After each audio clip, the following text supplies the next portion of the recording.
ভাই ওই নেন টাকা, আমাকে একটা নাম্বার গিন্নি গাড়ি দেন। এই টাকায় গাড়ির চাকাও পাবে না। বের হয়ে সিকিউরিটি, এই ভিখারিকে বের করে দাও। কই থেকে আসে এমন লোক? যে রাজার 4 মাথা দানবকে হারাতে পারবে সে পাবে 1000 কোটি টাকা।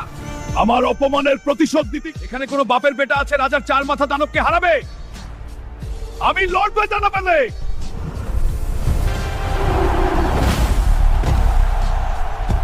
বন্ধুরা, তোমরা সবাই লাইক, কমেন্ট, সাবস্ক্রাইব করো যাতে আমার শক্তি বাড়ে, দানবকে হারাতে পারি।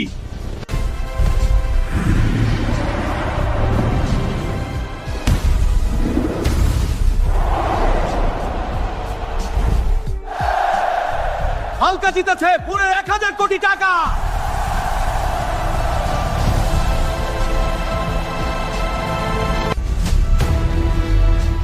এনে টাকা বের হয়েছে শোরুম থেকে। আজ থেকে তোরে ল্যাপটপ পরিষ্কার করবি।